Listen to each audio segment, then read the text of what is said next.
Welcome to the Ummah Shop, the first curated department store for Muslim-owned brands. We've carried over 150 Muslim-owned brands since opening in April 2021, and we're located in the King of Prussia Mall, and you can shop online at www.theummahshop.com. You'll find clothes for men, women, kids, books, wellness products, accessories, hijabs, everything that you could think of, catering to our Islamic lifestyle, we have. Come shop with us. I can't wait to see you at the Ummah Shop. Assalamu alaikum. But he paid for the whole thing, but I didn't know that. I didn't know he was going to pay. And right. Just like, yeah, I got you. I'm like, oh, okay, I'm going to Hajj next year, man. My mom paid, this was 2002, 2003. Yeah, she, like she was supposed to go. Hajj back then was, I think, $4,000 or $5,000. No, I paid 25. I think Hajj was like 3,000. She, whatever it was, she had paid something. For some reason, she didn't end up going. And she was just like, keep the money. Like, I'm still gonna go. But that was maybe 02. Nah, it was probably before that. That was probably 2000. Yeah, my mom. She didn't end up going until 2018. Excuse me? Yeah, she ended up going until 2018. Wow. Did she keep trying to go or no? She just stopped? I don't know. I think she was trying to go with my dad, and then it was just like it didn't sync up. It didn't sync up. Like, where just things were happening, and it's just like, oh, we ain't playing far enough, or let's do this and let's do that, and I don't know what they was doing. 2018, and it was still like, oh yeah, like my house paid for, and I got paid however much more. It was probably, it was like 10,000 when they went. Yeah. All right. I don't even know how I start. Remember, this is if you're looking, make sure you look at this camera. Don't look at that one. Right. Assalamu alaikum. Welcome to another episode of Ummah Unplugged podcast, where we talk to leaders in our community that are pushing the Ummah forward. Today, we have Munazza Muhammad, CEO of the Traveling Muslimahs. Thank you for being here, sis. Thank you for having me. So, as I said, we interview leaders who are pushing the Ummah forward. And you are taking everybody around the world. Everybody around the world. Your aunties, your grandmas, all the moms. sisters. Yeah. They all over the world, and you leading the pack. Alhamdulillah. I'm them. So, first off, how did Traveling Muslimahs start? Listen, the Traveling Muslimahs, the concept started while actually traveling. I was actually on Umrah in 2017. I think it was like March 2017. I went to Umrah. I made the decision to go to Umrah for my Ummi, who passed in 2016. Every 2 years I was going to do that for her so she can receive the residual blessings of that. So I decided, okay, let me go to Umrah 2017. While on Umrah, you know, it's a peaceful place. It's a place for you to think and ideas to come. So me posting on social media and things like that, I got a big response. A lot of times people can't even imagine that you can travel the world. That's something that's so far-fetched to a lot of people. And for me, you know, I didn't travel a lot prior. Probably went somewhere maybe once a year, really because my brother moved to Qatar, so we used to go every year to go see him. But a lot of people just think it's not possible to travel. So I was getting a lot of responses on social media. Oh, we wish we could go, et cetera, et cetera. Right. So something just came to me. While you were on Umrah? While I was on Umrah, talking to a sister. I didn't even know her before Umrah, just talking to her.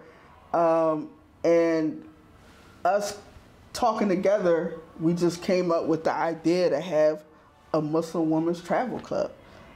That's so dope. Yeah, and I don't know where that just came into our heads. But like, you were Umrah, so you in the right place to get this kind of message of revelation. Right, basically the revelation. Because this is the place where it's like, okay, this feels right. Right. So this was 2017. Before that, you just did like, because you made Hajj. How old were you when you made Hajj? I made Hajj when I was 21. Just recently got married, and Hajj, I was like, I don't know why. I think probably because, you know, during that time, back in 2005, young people was not making Hajj. That was not at all.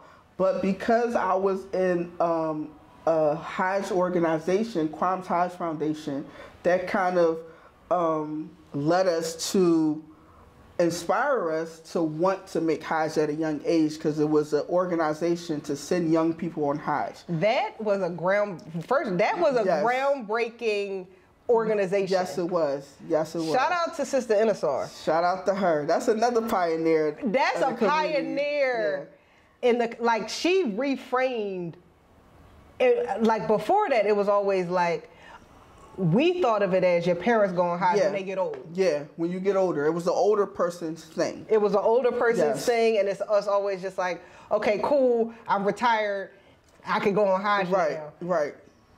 She created an organization on behalf of her son who passed away to raise money, do events, because we were all a part of it. It was we would do events together and stuff, and send young people on Hajj. Yes. And y'all were going. Like we was going 19 60-ish, and Abdul Qadir, they was 16, 17, on 20, 21 on Hajj. No, we was the only young people on Hajj. Everybody else was older. And that was the start of, now you see people that are going 25, 30, they're young. Like that are going just younger, because even back then it used to be like, oh, like you got kids, you can't go on Hajj. It's like, who's going to watch our kids for 2-3 weeks? Right. But that changed so much of like, because it you know, fulfills a pillar of the deen for the young people. Yes. But also it exposes them to travel. Yes.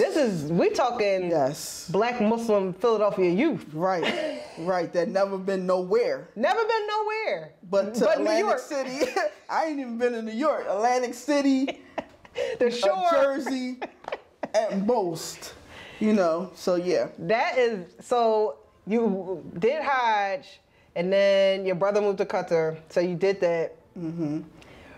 One, I want to go back a little bit. Okay. Your family is so dope. MashaAllah. So, I went to, we met probably, I was in high school. Yeah. I was going to Al-Aqsa. My sister. Your sister and brother. My mom was teaching. And your mom, you know, may Allah have mercy on her, and your father.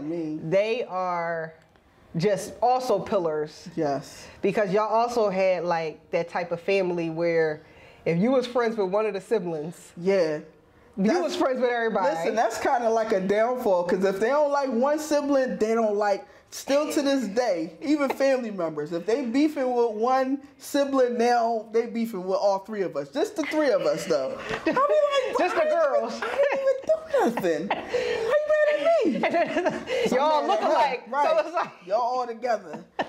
So yeah. And that was, y'all had like that type of just your house, and like y'all were just so welcoming. How did that foundation of, you know, being from like growing up Muslim and having the family that you had shape kind of where you are today? Oh wow, that's a big reason why I'm doing what I'm doing today. I always say charity and giving back to my community, that's a part of me. That's something I can't even get away from, even if I wanted to. That's a part of me. You know, back then, my my Abu, of course, them being in the earlier generations of Muslims in Philadelphia, they kind of are the pioneers who started the community from the beginning of the Philadelphia community. They was the pioneers who started that Sunnah Muslim foundation. Right. So their outlook on community was, listen, we gotta have the schools for our kids. We got everything is for the family. So their mentality was like, everything we're doing is for our families. Okay. So while she was in the community working, she was always an educator. So, you know, her love, it was her passion. It wasn't not only something that she did. Some people are educators because, oh, it's just something I do. I just want to be a teacher. This was something my mother was inclined to, that she loved. Yeah. So at any event, masjid function, she was always the arts and crafts teacher for and she was like a second mother to everybody. Yeah, she was a second mother. Everybody, her name was Ummi in the community. Yes. So everybody that was friends with us, that knew her in the community, kids, you know, teenagers, everybody called her Ummi. So she was like, everybody's Ummi. Yeah. She didn't even have a name. It was like Ummi, you know, and everybody was comfortable with that. But yeah, she was always dealing with the children. And one thing I always say that I don't understand, you know, just being out there now, is why people don't involve their kids. Like you see all the adults, you know, doing work for the communities, but they don't have their kids. My mom, she always had us with her, whether we was, you know, in the programs with her or we was working the programs. As we got older, we worked at all of her, you know, daycares, at summer programs. We were always working, so she always had us embedded in community work. At the time when she kind of just dragging y'all along, we going to the masjid, we doing this, we doing that. Right.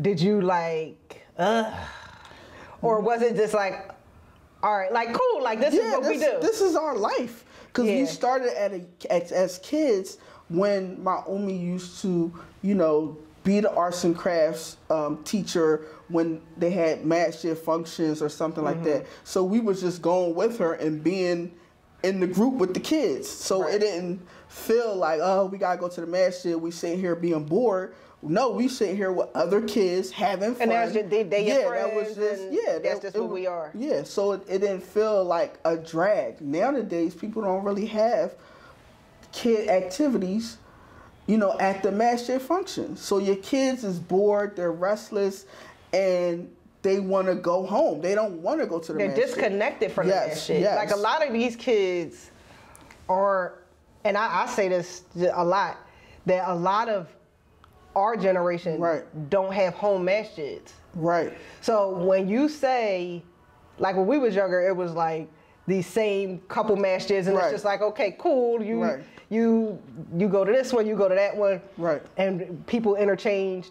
But there's not a lot of us who have home masjids where we are the arts and crafts teacher, where we are in the classes learning, and we on the board, we making decisions. Because if we're not there, then the kids definitely aren't there. Right. So that's like an issue. Right. And it's just something that we gotta get back to in terms of community and in terms of like pouring back in, because we can't have, which we got, these kids are just running the streets doing whatever. They just doing whatever. So you grow up. What were you doing before the track? No. So you were in the community. You were all one. You were always a hustler. Right.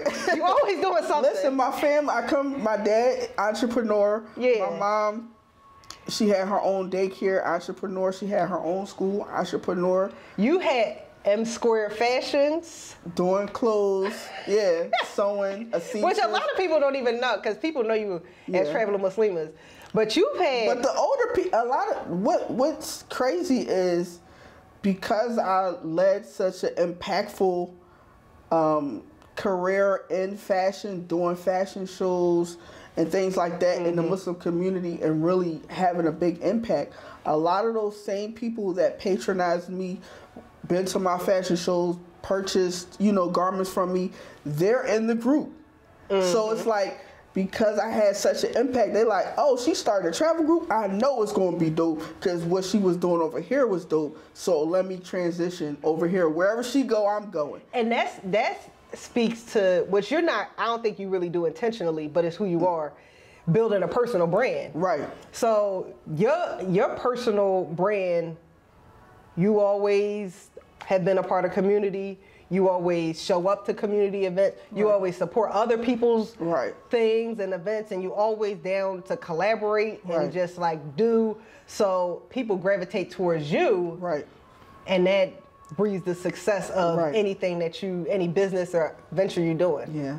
And I always tell people, you have to be a doer. If you think you're going to get something and you're not pouring out giving something, then you're sadly mistaken. I'm like, the reason I am where I am at this level is because nobody see the work I did, the stuff I poured into the community, the people I poured into since I was young, just being around, doing, helping. And you don't seem discouraged ever, because a lot of people do this community work and say you get pushback from the community, say you get criticism from the community, say you putting out good energy, you're not getting back good energy. Right. You never seem discouraged, even if you did receive it. Right. Now the thing, when my Ummah was alive, she was always like my backbone. Like, so she really pushed me and gave me that support. And a lot of people that's close to me in my life was always super supportive. So unlike a lot of people, I had that support. I had that foundation.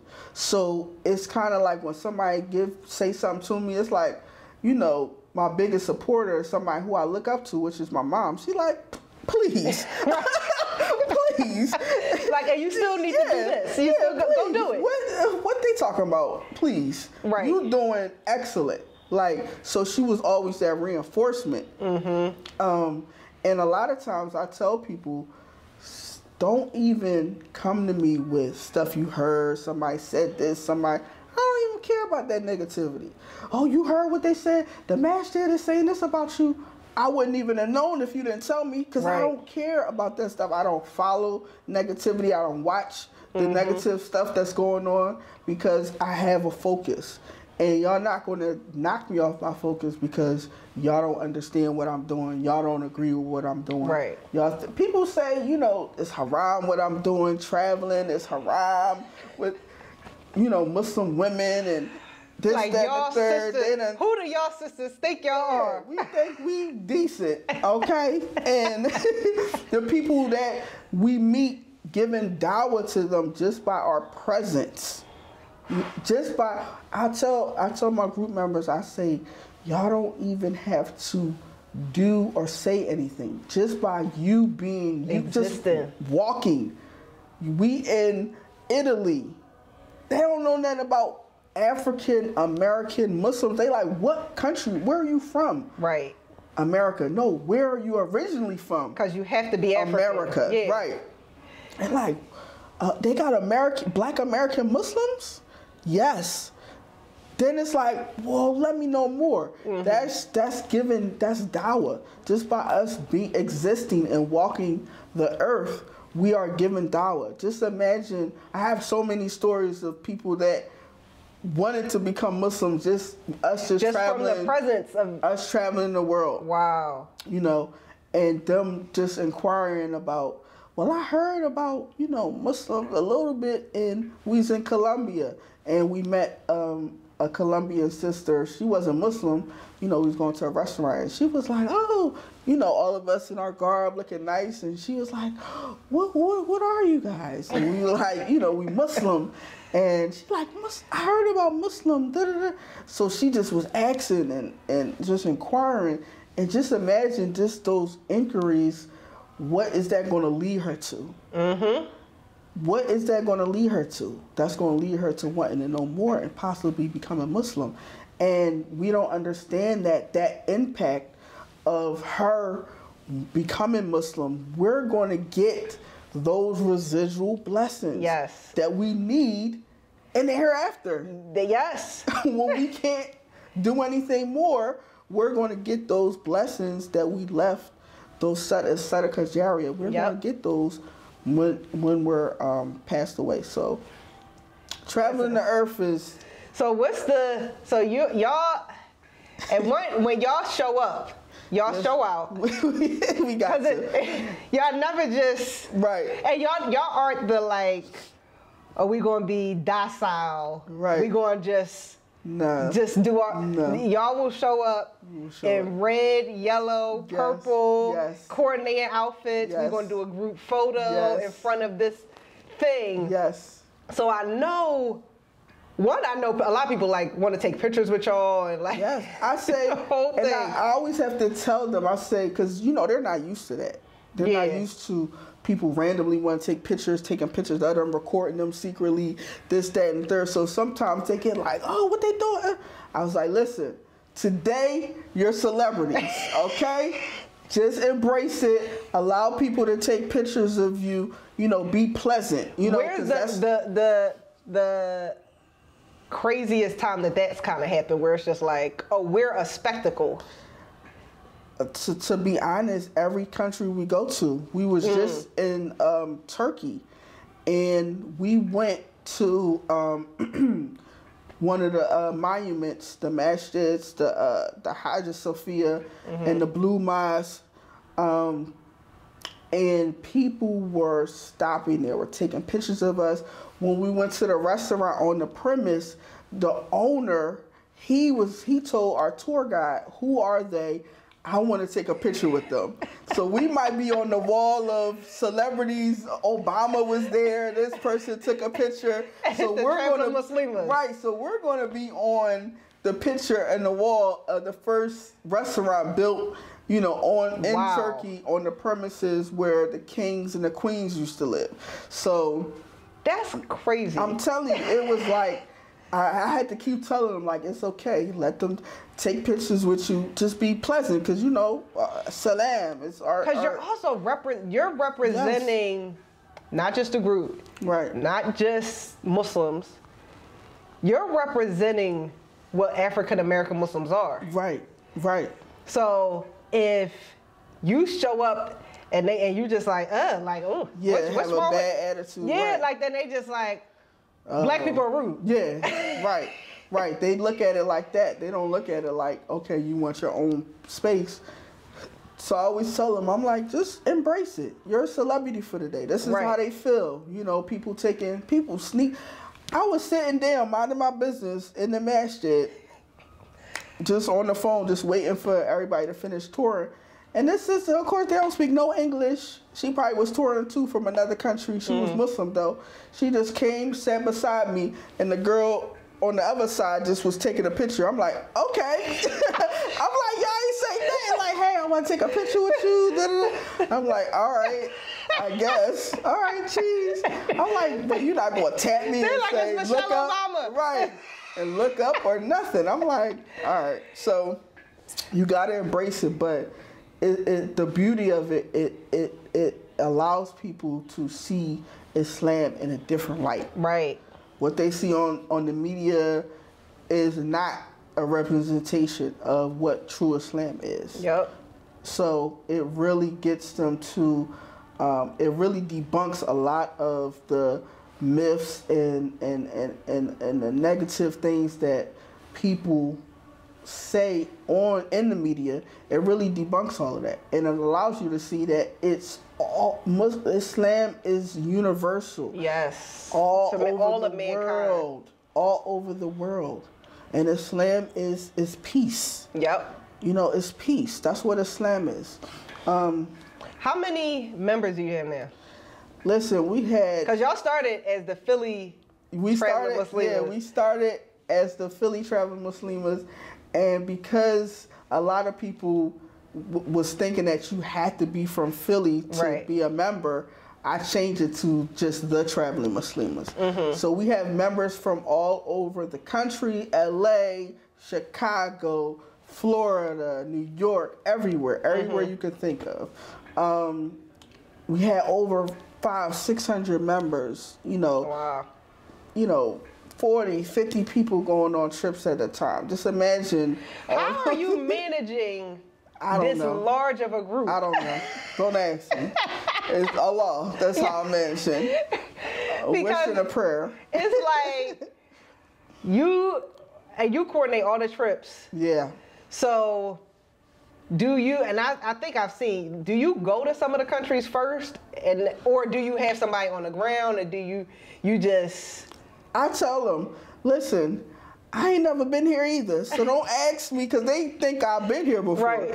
Don't ask me, what do we do over here? What about this? I don't know. I'm finding out with y'all, so let's go. Like, you know, I read that this is what we should do. Right. Help me out. Help me help But out. I think that's what people kind of like, make y'all a fun group. Right. Because it's like communal. Right. It's not necessarily you being like, here's the Eiffel Tower. No, I'm not touring you. The only place I can tour you is in Dubai, because I've been there 7 times. Okay. But everywhere else we get a tour guide. You know what I mean? So we have our own personal tour guide. Whether we have 50 people or 10 people, however many, we have our own tour guide, and they tour us because they're experts in you know, the country. And don't listen to me. I'll be like, oh yeah, and this, I think this is, you know what I mean? But that's a part of the adventure. That's like, I love traveling when it's just like, yeah, like it's just kind of like when you wake up in the morning when you on vacation, it's like, we got an idea what we about to do for the day. No. But the day could lead us somewhere else. No, with these people, they want to know from minute to minute what we doing. I'll be like, oh Lord.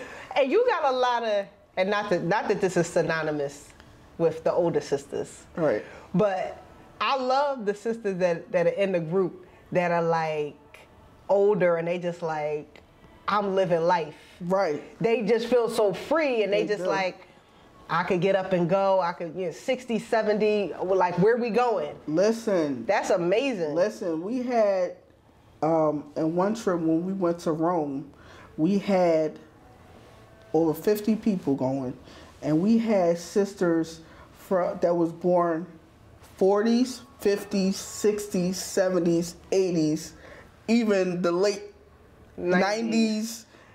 Wow. In every decade. Man. I was like, wow. And these are sisters, because I've talked to some of the members of your group, and they like, I would have never thought that I would go to these places. I would have never thought I would go to Iceland or Rome or Colombia. Right. Like, you think, especially being Muslim for a long time, it's just like, cool, like, you know, inshallah, I'll make Hajj, I'll do Ummah, you know, maybe do Dubai. Right. But they go into places that's like... You never even heard of. You never even heard of. I never heard of Iceland. I don't know how I thought about Iceland. I think somebody else told me about Iceland with the Northern Lights. Yeah, and the lagoon. The black sand beach, the blue lagoon, waterfalls. And I'm like, it's an island and it's cold? Oh, all right, we gotta go. And y'all went early. That was one of y'all first trips, right? Yeah, we went 2018, and because we had about 35, 36 people there, because it was such in high demand, I went right in 2019, February. We went December in 2018, then February 2019. And it's just like to be able to see lights in the sky, blue, green lights lighting up in the sky. It's nothing but Allah. It's nothing but Allah. It's like nobody can do this but Allah. Right.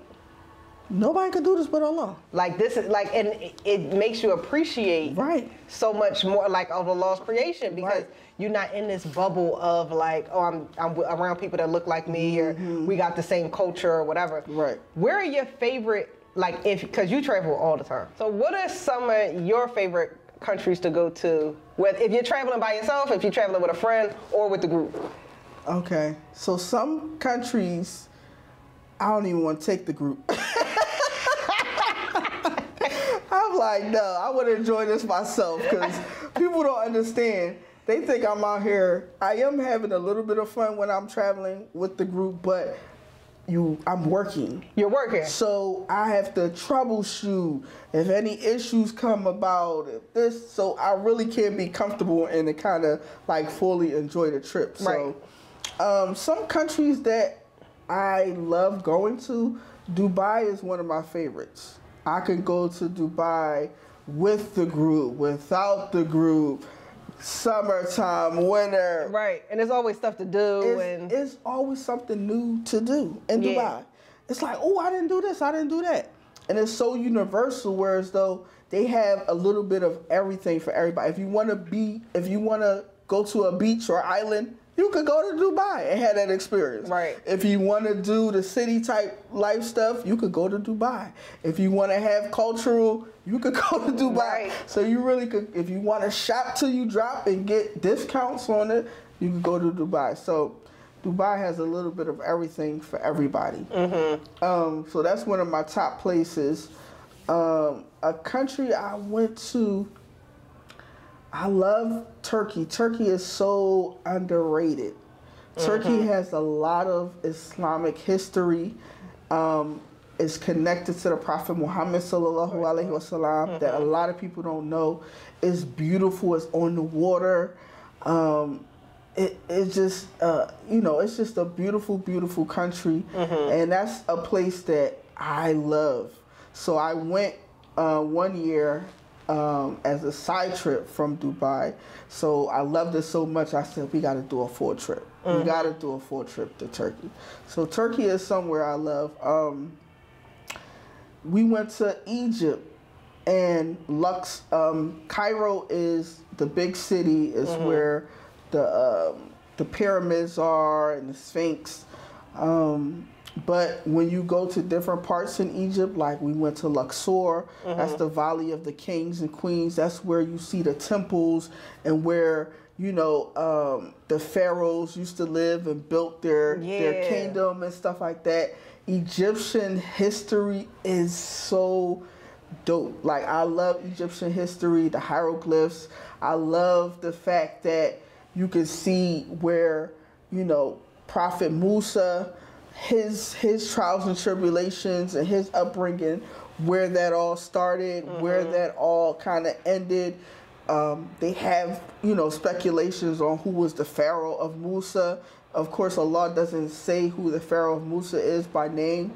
And Allah tells us he leaves the names out because he wants us to get the lesson and not focus on the person, right? Yeah, so, but they do have speculations, and they say it's Ramses the second, so getting to see all of that. It's like seeing the Quran in real life. Yes, that's my motto. I say experience the Quran in real time. When you travel the world, you're able to experience the Quran in real time.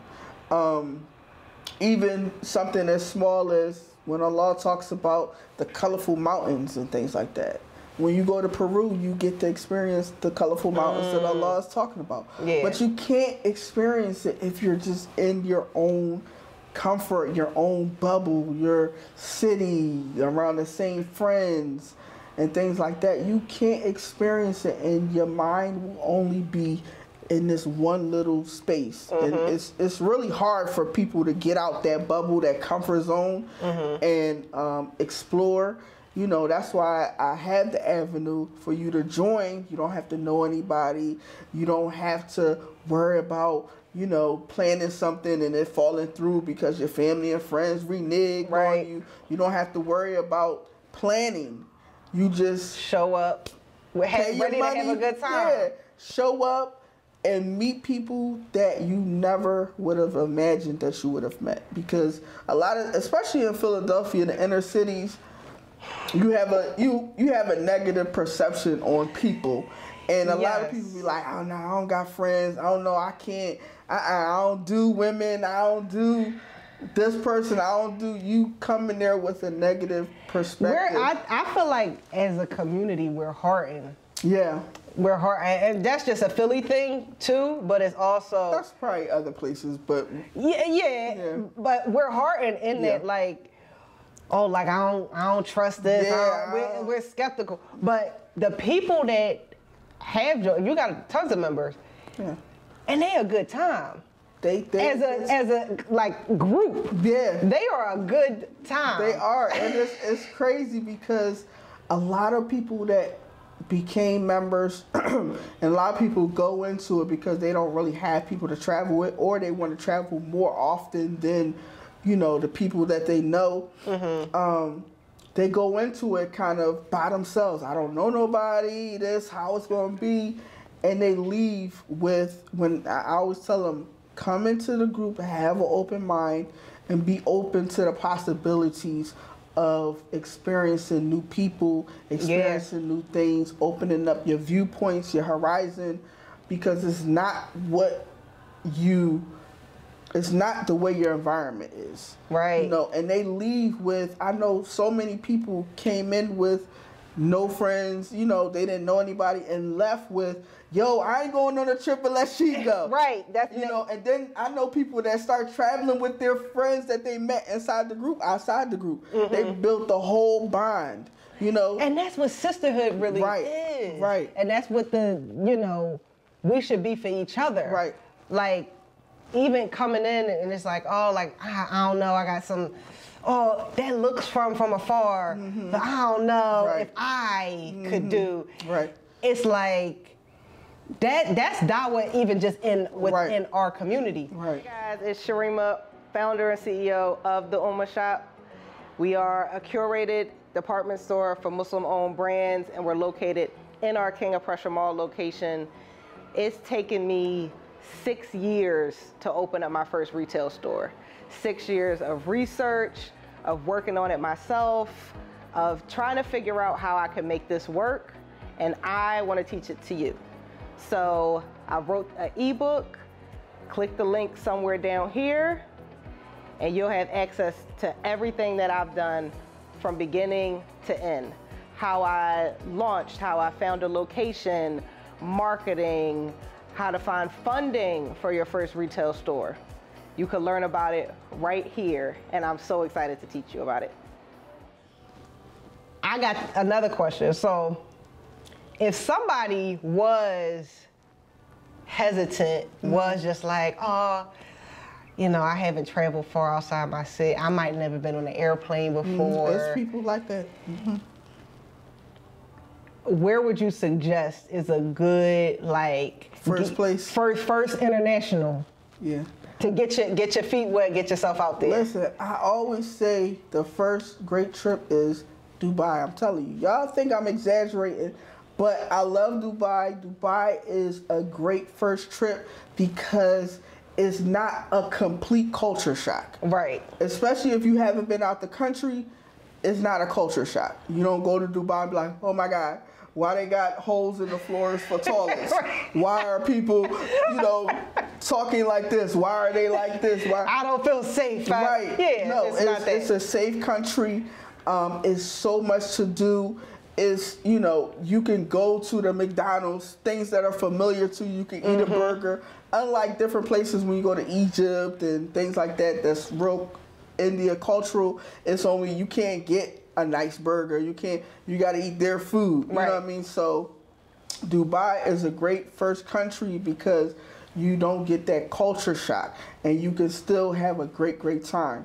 I remember, you know, people in my group, because I usually do Dubai during the school year, and people that are teachers and stuff, they can never go. So I was like, let me have it two times, one in the summer and one, you know, during the fall time. So the people that can never go, you know, that always hear me talking about Dubai, they're like, I want to go. They got a chance to experience it, and they was like, yo, this is one of my, out of all the trips I've been to with you, this is my favorite trip. Like, you not lying when you say Dubai is a great place. Yeah. And when we go, because we go every year, that's one of the places we go every year. I always, because people that go, they come, some people go every year with me. So I always have a different itinerary. You know, I don't never do the same thing. Some of the same things, like you got to go to Abu Dhabi and the Grand Mosque, but the different activities in Dubai is always different. So even if you y'all went for Eid? Yeah, we went for Eid. What y'all do for Eid? Listen, Eid, we was exhausted. Eid was like an all-day thing. Like, it's crazy. So first we woke up, we had to leave at 5 a.m. because the prayer there start at 6 a.m. pronto, okay? And we used to 9 o'clock. And they don't have no second salat, third salat like in Philly. You be like, oh, you ain't make the 8 o'clock, we got a 9 o'clock prayer. No, it's 6 a.m. and if you're not there, you're going to miss the prayer. You miss it. Whoa. We going, we like, all right, we out by 5 a.m. Boom, we go. And somehow, some way, it's almost 6. And I'm like, well, what? I wanted to go there, sit, relax. We rushing. We hear them saying, what's the takbirahs? Yeah, the takbirahs. Allahu Akbar, Allah. No, not the takbirahs. Yeah, it's the takbirahs. But how it go? How it start? No, right. Alhamdulillah. So we like, and we see all these people. So it's hundreds and hundreds of people walking, and we just hear that. But I'm looking at the time like, we got to go. Come on, let's walk, because they don't let you. You know, it's security. You know, because they got the imam in the private helicopter, so they got security everywhere. It's different. Right, it's a different kind of Eid. You know, you got the imam coming from the helicopter into the, so he got his security, and they got all the Emiratis in the white, you know, make sure everything, then they got the women, they got the army suits, everything is top notch, okay? Woo. So we like, we gotta go. So we get up in there, and as soon as we get in the masjid, they calling for prayer. We like, if we would have came a minute, it would have been a nightmare, because, you know, you missed the prayer, and there ain't no second prayer. That's it. Right. So 5 a.m. start, we went to prayer. We came back to our hotel. We had a big breakfast, because we was, you know, at a nice 5-star hotel. The breakfast was all that, so we like, let's come back, eat breakfast. After breakfast, we went to Abu Dhabi, so that's about an hour and a half, 2 hours away, to go to the Grand Mosque, and we experienced that. What did they have for Eid? Like in Abu Dhabi? Like at the Grand Mosque, I'm sure they had prayer, but like, what are like the mosque Eid festivities? Well, the thing that we don't know is that, because it's different from African American Eids in the inner city, they pray and they go back with their families and celebrate. Us, we celebrate amongst each other, but them, they don't do it like that. They don't have festivities for everybody. It's you go pray and you go back with your family and have a big festivity with them. Got it. You know, them, they come from generational Muslims. Unlike us, it probably is just us. Right, you know, we're just excited to be together. Right, so we have a communal Eid, which is them, they have the Eid prayer, and then you go back home and have a big celebration with your own family. So it's kind of a little bit different, so that's why we kind of did our own thing. So, you know, we went to Abu Dhabi, experienced the Grand Mosque, we came back, went to the Museum of the Future, then we went to dinner, had a nice Eid dinner. It was so much fun. Everybody had a great time. I love it. I was exhausted. I don't know if I'm gonna do that again. Like, Eid, 5 a.m. Right, I'm like, and then you come in, because you still on vacation and you still want to do stuff, so you not going to bed till like 2 a.m. You know what I mean? Right. So yeah, so it was definitely, everybody enjoyed themselves. It's definitely an experience seeing all of those Muslims, you know, seeing that, you know, from different cultures, Right. experiencing the Emiratis, you know, seeing the big helicopter. You know what I mean? It's like, it was like a celebrity was, yo, I didn't even see him go in the helicopter. I'm like, he must have had a secret compartment or something. Cause Pops up off the floor. Right, ready to get the cup. You just see it taking off. You see it standing there for a minute, and then you like, okay, it's taking off. He must have got in. I don't know how. You That see all is the different. Yeah, and then you see the helicopter taking off. Everybody take a picture. I was like, see, Dubai always gotta be extra. Everything is top notch. Everything is extra. Why he gotta come in a helicopter? Like, he couldn't have You had a car. usually need like a vacation after the vacation to come down. Yeah. I have to come home. I don't even go straight home. I go to a hotel to decompress for a day or two. Okay. I need like peace because it's a lot. People don't understand. You dealing with personalities. You dealing with troubleshooting. You know, this didn't go right. That didn't go right. You dealing with managing, you know, different things. This tour and that.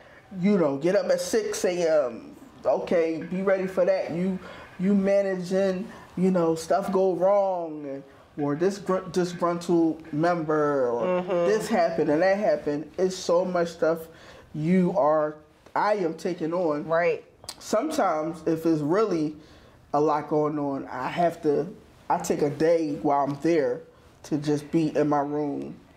Because everybody can fly home themselves. No. While we have days where you could do your own thing. Okay. So, you know, we have days where we're together, and then days where, you know, if you want to do this and that. Like they might break up in a small group to do things. Yeah, or I just always say, just make sure you travel with someone. So you can go, you and someone else. Y'all might want to go to the spa, you and someone else. Y'all might want to go jet skiing. Y'all done zip lined over Dubai. Listen. I'm like, listen, what was this? Oh, not the zip line. And when we just walking on the edge. That was I was like. That's worse. What?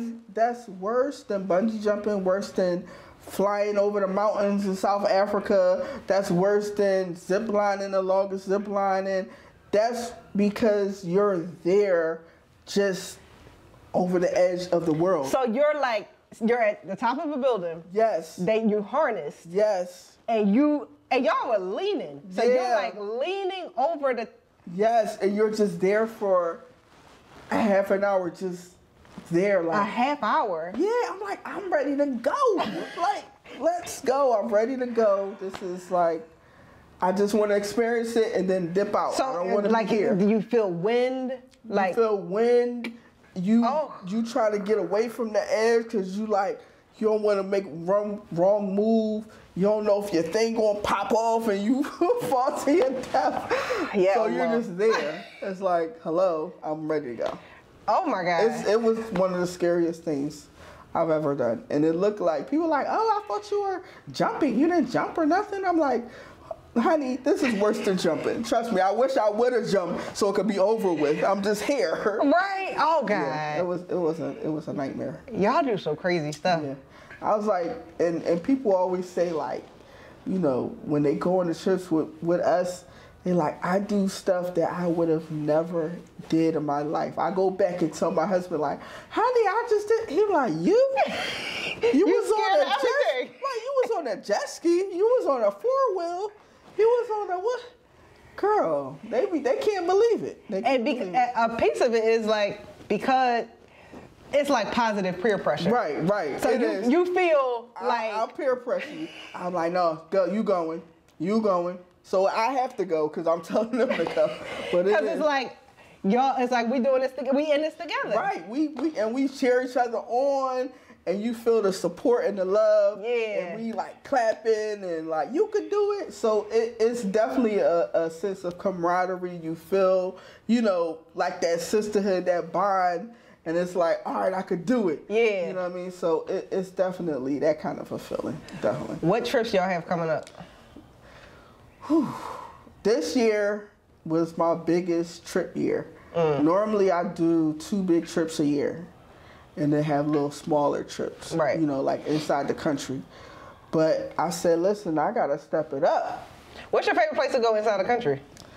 I love Miami. We've been to Miami a lot of times. Miami. Miami is a place that it's like it can feel like a vacation, but it's not far. It can feel, because culturally it's different. Culturally, Miami feels different. Yeah. But it's like you in Florida, but you feel this island thing. You do. I mean, I do. Every time I go out, tell my friends, let's go to Miami. They're like, you be going all over the world. You want to go to Miami? I'm like, yeah, because but it's right there. And it's also like, you don't have to, it's not like this haram turn up. Right, like, you can live whatever life you want to live in Miami too. Right.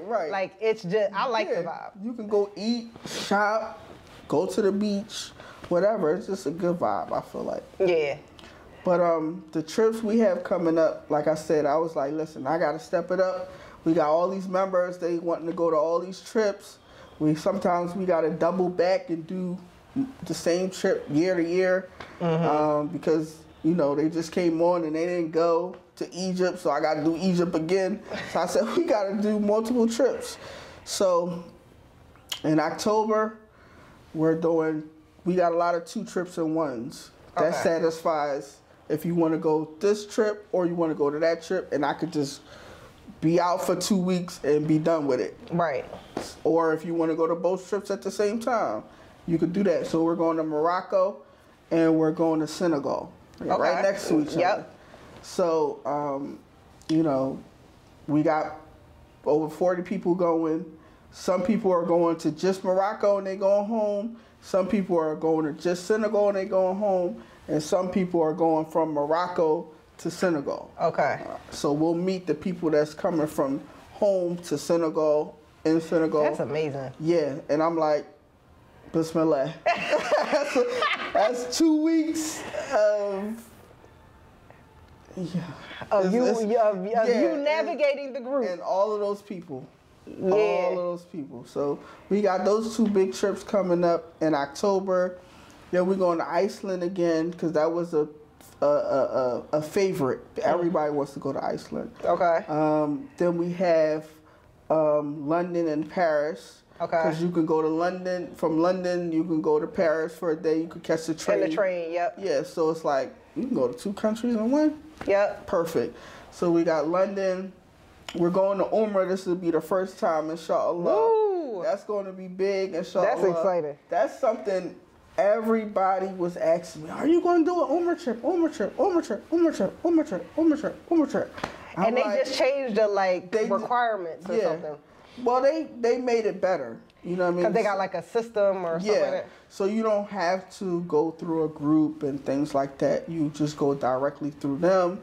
How are y'all doing this mahram thing? Oh, well, with that, I said for the people that feel like we need a mahram to travel, Saudi said we don't. Okay? Saudi got it. We gonna be together. Right. Saudi said we don't. We are going to have male chaperones because what I want the people to know, and don't cut this part out, I want them to know that a mahram is designated to the individual person. So I have my own mahram. She has her own mahram. Mm-hmm. So it's not a mahram is not a male guardian for everybody.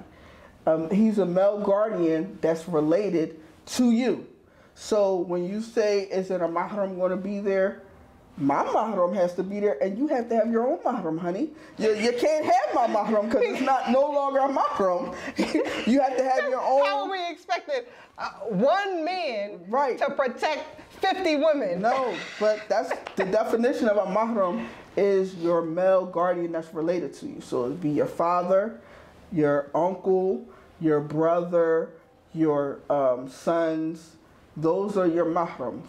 That's by legal Islamic definition. So you can't, a random man is not your mahram. He could be your wali, he could be your guardian, but he cannot be your mahram. So that term mahram, is a mahram going to be there?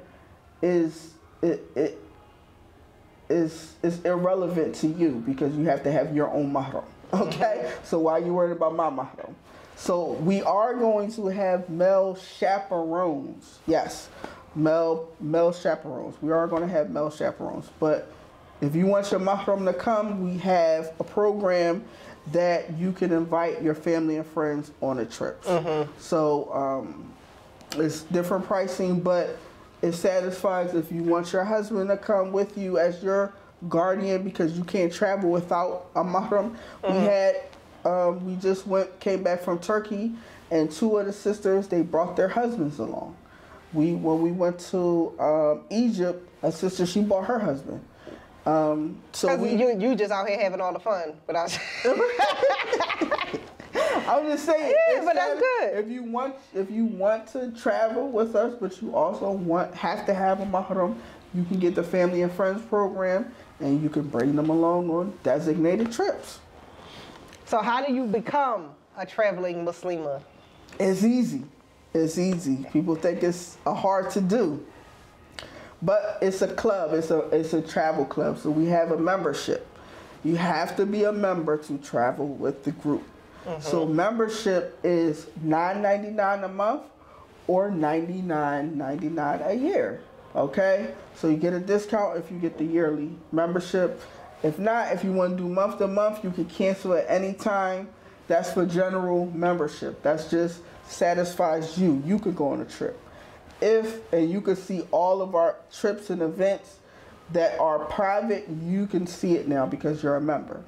People that aren't members cannot see our private events. Our meet and greets, that's open to the public, members and non-members can go. But our trips, only members can go.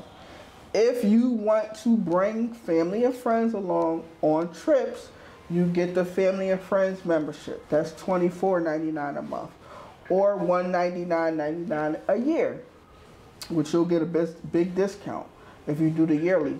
But all of these things you can cancel at any time. So you're not locked in. People think, subscription, I'm locked in. No, you can cancel at any time. Right. You're not locked in unless you do the year. And some people know, okay, I want to travel. So I know I want to travel. So a lot of people get the year. But if you want to just see how it is, you can always get the monthly membership subscription, and you can cancel if it's not for you. If it is for you, then alhamdulillah. And you got 2 meet and greets coming up. I have 4. I just posted 2 more. Okay. All right. We was in the pandemic, for 2 years. Alhamdulillah. The traveling Muslims was traveling regardless, because that's what we was going in Dubai. We was like, who letting us over in their country? Okay, that's where we going. We done been so many places, and it's like, they let us over there, so we going. Yeah. Yeah, so we have meet and greets coming up, and meet and greets are a way to get to know more about the group, get to know me, get to know the members, get to know what we have going on, get a sense of what the group is all about, because a lot of people see us, but they like, I don't really know what this is. I see y'all traveling, but what is it? So it really gives you a sense of, oh, okay, this is what it is. Okay. So the meet and greets are open to members and non-members. Members have one price. If you're a non-member, you have another price. Philly, we have about 3 tickets left. It's almost sold out. All right, so the meet and greets, like I said, we have 4 up now. The one in Philly is September 25th. It's called Brunch and Block. So it's an all-white meet and greet. I love a good theme, as y'all can say. You do love a theme. I did put a poll up and said, how many of y'all like themes and how many of y'all don't? So some people said we love themes. Some people like, I don't feel like finding something to wear. Some people said sometimes they like it, sometimes they don't. Yeah. So it's a mixture, but I love a good theme. I'm sorry. Yes. I love a good theme. Y'all themes pop. Get dressed, okay? Because you don't get dressed nowhere else. Get dressed. That's true. So Philly, September the 25th. Sunday, Brunch and Block, wear your all white. We have 3 tickets left, probably. It's probably sold out. Then we have one in Atlanta, And you can always travel. You don't have to be like, oh, I'm not from Atlanta, I can't come. Come on, have a good weekend with us, and then go to Brunch and Block. We have a Brunch and Block in Atlanta, October the 9th. So look out for that. Everything's on the website now, and I just posted, we're having dinner in New York, all black everything.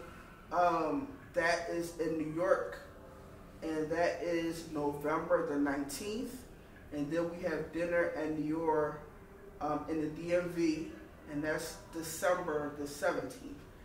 And for y'all, I didn't put this out there yet, but we're going to have Brunch and Blue, and it's coming to a city near you. That's right? Brunch and Blue. I love it. Blue is coming to a city near you.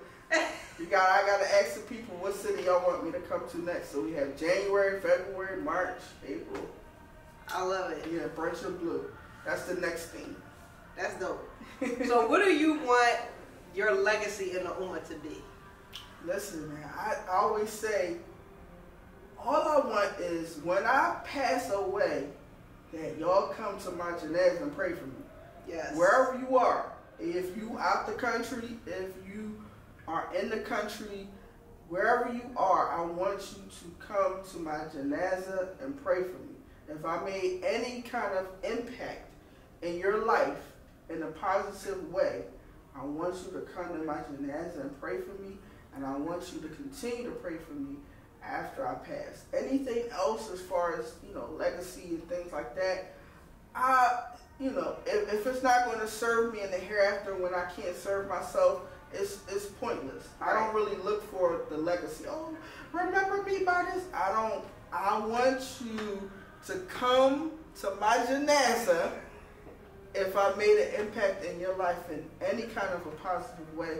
Wherever you are, I want you to pray for me, okay? I want you to make janazah prayer for me.